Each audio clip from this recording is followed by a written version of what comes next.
اعوذ باللہ من الشیطان الرجیم، پناہ مانگتا ہوں میں اللہ کی شیطان مردود سے۔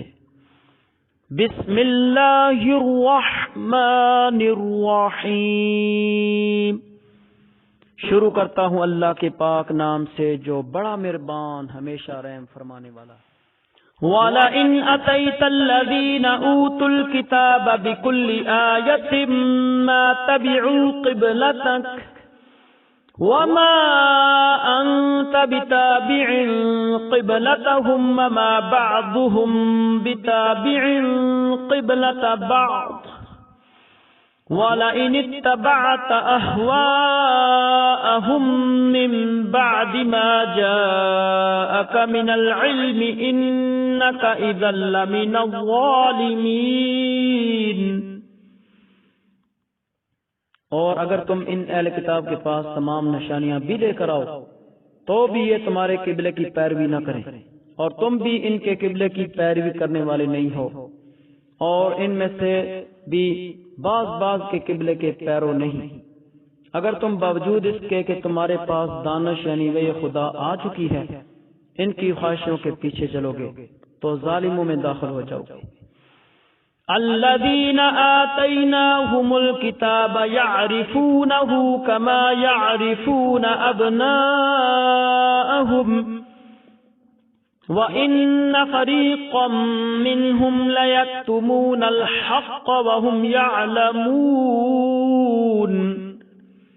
اور جن لوگوں کو ہم نے کتاب دی ہے وہ ان پیغمبر آخر زمان صلی اللہ علیہ وسلم کو اس طرح پہچانتے ہیں جس طرح اپنے بیٹوں کو پہچانا کرتے ہیں، مگر ایک فریق ان میں سے سچی بات کو جان بوجھ کر چھپا رہا ہے۔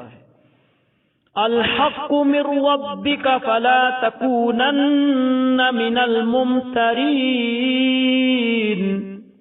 اے پیغمبر صلی اللہ علیہ وآلہ وسلم، یہ نیا قبلہ تمہارے پروردگار کی طرف سے حق ہے تو تم ہرگز شک کرنے والوں میں نہ ہونا۔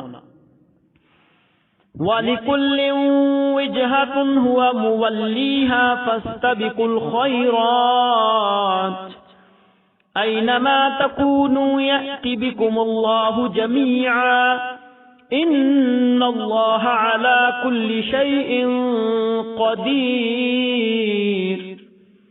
اور ہر ایک فرقے کے لیے ایک سمت مقرر ہے جدھر وہ عبادت کے وقت منہ کیا کرتے ہیں، تو تم نیکیوں میں سبقت حاصل کرو، تم جہاں رہو گے خدا تم سب کو جمع کر لے گا، بے شک خدا ہر چیز پر قادر ہے۔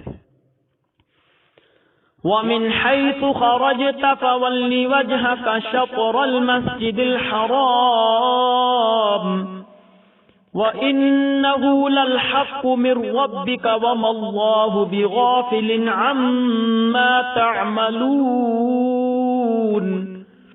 اور تم جہاں سے نکلو نماز میں اپنا منہ مسجد محترم کی طرف کر لیا کرو، بے شک وہ تمہارے پروردگار کی طرف سے حق ہے، اور تم لوگ جو کچھ کرتے ہو خدا اس سے بے خبر نہیں۔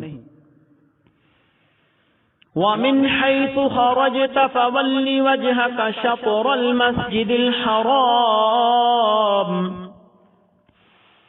وَحَيْثُ مَا كُنْتُمْ فَوَلُّوا وُجُوهَكُمْ شَطْرَهُ لِئَلَّا يَكُونَ لِلنَّاسِ عَلَيْكُمْ حُجَّةٌ إِلَّا الَّذِينَ ظَلَمُوا مِنْهُمْ فَلَا تَخْشَوْهُمْ وَاخْشَوْنِي وَلِأُتِمَّ نِعْمَتِي عَلَيْكُمْ وَلَعَلَّكُمْ تَهْتَدُونَ۔ اور تم جہاں سے نکلو مسجد محترم کی طرف منہ کر کے نماز پڑھا کرو، اور مسلمانوں تم جہاں بھی ہوا کرو اسی مسجد کی طرف رخ کر لیا کرو۔ یہ تاکید اس لیے کی گئی ہے کہ لوگ تم کو کسی طرح کا الزام نہ دے سکیں، مگر ان میں سے جو ظالم ہیں وہ الزام دیں تو دیں، سو ان سے مت ڈرنا اور مجھے سے ڈرتے رہنا۔ اور یہ بھی مقصود ہے کہ تم کو اپنی تمام نعمتیں بخشوں، اور یہ بھی کہ تم راہ راست پر چلو۔ کما ارسلنا فیکم رسولا منکم یتلو علیکم آیاتنا ویزکیکم ویعلمکم الکتاب والحکمہ وَيُعَلِّمُكُمُ الْكِتَابَ وَالْحِكْمَةَ وَيُعَلِّمُكُم مَّا لَمْ تَكُونُوا تَعْلَمُونَ۔ اور جس طرح من جملہ اور نعمتوں کے ہم نے تمہیں میں سے ایک رسول بھیجے ہیں جو تم کو ہماری آیتیں پڑھ پڑھ کر سناتے ہیں اور تمہیں پاک بناتے اور کتاب یعنی قرآن اور دانائی سکھاتے ہیں اور ایسی باتیں بتاتے ہیں جو تم پہلے نہیں جانتے تھے۔ صدق اللہ العظیم۔